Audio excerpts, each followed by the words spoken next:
And the latest law and order announcement, and we're getting a few of them from the government this week, a new offence category has been introduced for a cow's punch. This means longer sentences if you are convicted under these rules. Earlier on News Talk ZB, I spoke with Julianne Kincaid KC, Vice President of the Law Association, asked if these new offences will make a difference. What these changes will do is add 1 year to the maximum penalty of offences which already exist. So I don't think that in reality they will have a huge impact on any particular case. Paul Goldsmith is Justice Minister, introducing this with us this morning. Minister, good morning. Morning, how are you? Yeah, very good, thank you. Now, you just heard Julianne Kincaid there say actually it's not going to make much difference. Do you concede that? No, I respectfully disagree. Look, it's about sending a broader signal. The broader signal is that there are going to be real consequences for crime. The government's goal is to reduce the number of victims of crime. And one way of doing that is being clear about consequences and sending consistent messages. And so tougher sentencing, less flexibility for judges to massively reduce sentences, dealing with the first responders, now the coward's punch, all sending that broad message that we're not going to tolerate aggressive, violent behaviour in its different means. Does the message get through to the actual criminal who's about to throw a coward's punch on a Saturday night outside a nightclub? Are they thinking, oh, I must remember that Paul Goldsmith increased the sentences? No, in the split second, people aren't thinking about these things. But obviously, it's the broader message. And the broader message that we had under the previous government was, oh, don't worry, it's somebody else's fault that you do these things. So and we're shifting that message to accountability. This message then is not necessarily for the criminal, it's for the community. Oh, it's for both. It's definitely for the criminal, yes. But it won't change a criminal's behaviour. Well, that broader message does filter through. And if people are operating in a world where there are no consequences or it's somebody else's fault that you managed to smash somebody in the face, it's because of something that happened 100 years ago, or it's because of your upbringing or something like that, or it's somebody else's fault, then that message seeps through. Yeah. We're sending a different message. But they can still have... You are responsible for your actions. But they can still have discounts for all of those things that you've mentioned. I know you're limiting the maximum, yeah, but they can still have discounts for those things. Why not make this, and this is a number of people texted in this morning, why not make this rather than trying to go after the maximums, about a minimum? Well, look, I mean, that's an option down the line. Ultimately, the way that New Zealand has traditionally operated is we set a maximum sentence, there's flexibility. And then the judges discount the hell out of it until it's a Briscoe sale, and they end up walking out with nothing. Yeah, and we're limiting it. It is always an option for the Parliament to have mandatory sentences. But why or minimum not do sentences. It? Why haven't you done that? Well, we haven't done that yet because we think... But do you trust the judiciary will pass these changes on as you intend? That's our expectation, yes. What if they don't? Well, then we've got other options up our sleeve, as I say. Like mandatory? Well, yes, but look, I think the basic idea that we have in New Zealand, set a maximum sentence, and we're going to lift it a year for the coward's punch, which was, an unprovoked attack with no warning to the head or to the neck, which, can change the life of a person or end the life of a person, but can turn a whole family upside down. We want to send a clearer message. We don't accept that, we don't tolerate it, and you're going to have a tougher consequence as a result. Hey, you're also in charge of the treaty clauses, removing or reviewing the treaty clauses in legislation. How's that coming along? Have you had advice yet?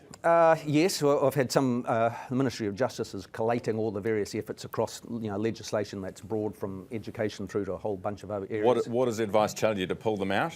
Well, there's going to be three options, basically just leave it as it is, or take it out entirely, or change it to be more clear about what exactly we mean and what we don't mean. At the moment, it's all a bit vague, and every sort of department or council ever has a crack at interpreting for themselves. Right. Some of them go too far. That's why we want to be clear about what we mean. But that could be quite messy for you, couldn't it? Because then you're essentially trying to define treaty principles, which...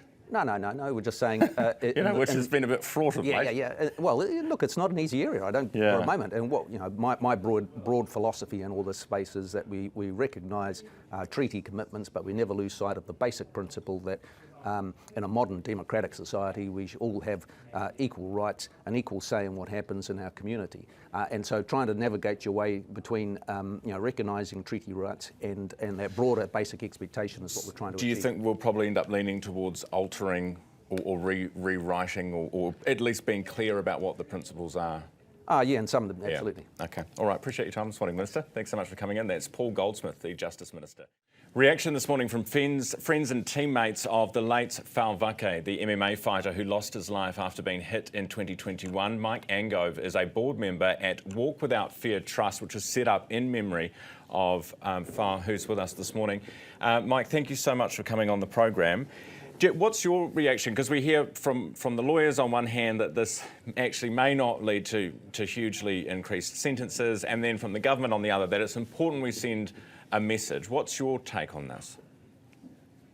Well, I think firstly it's immensely gratifying to see the coward punch's potential for lethality acknowledged. We don't need that for a knife. We don't need that for a gun. But there seems to be a blind spot when it comes to the impact that a punch that you do not have to have an opportunity to defend can cause for the immense potential for lethal or lifelong consequences.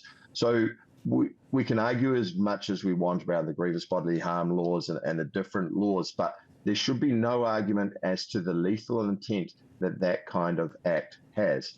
And the fact that that's taking it into the public arena for discussion in conjunction with all the educational work that we at the Trust are doing, I think is immensely gratifying. You will get the situation now where people really cannot say they were not aware of that lethal intent. And I think that is just as important as having the punishment or the jail at the bottom of the cliff, to have this very much in the public arena, so that people and potential perpetrators and young people are aware of the immense damage that this particular act can cause. Yeah, a good point, Mike. Why do you think young guys, because it's usually young men, go out and do this in the first place? I think we live in a culture to a certain extent where, particularly in the current environment, where life is a little bit like a video game. Obviously, you have to talk about just young men, their propensity for violence, etc. in the first place. In addition to that overriding kind of me now video game kind of culture, I think makes it far more likely. Now, part of that process is having good education. It's getting into the schools. It's speaking to young people. It's explaining to them the consequences of their actions. But the other part is what the government is doing, which is now putting a clear line in the sand saying, this is a potentially lethal act. And if you act in such a way, it will have severe consequences. The fact that it's being a specific, it has a specific application now, and with the increased sentencing, and also that it has that ability to take to have a charge of culpable homicide, I think is demonstrating the seriousness of this particular act, and I think it's well overdue. Yeah, and a point you made earlier, Mike, but a good one, that now everybody knows this is a level playing field. Everyone is aware of the consequences and the repercussions. Mike, appreciate it. Mike Angove, board member with Walk Without Fear Trust and City kickboxing coach.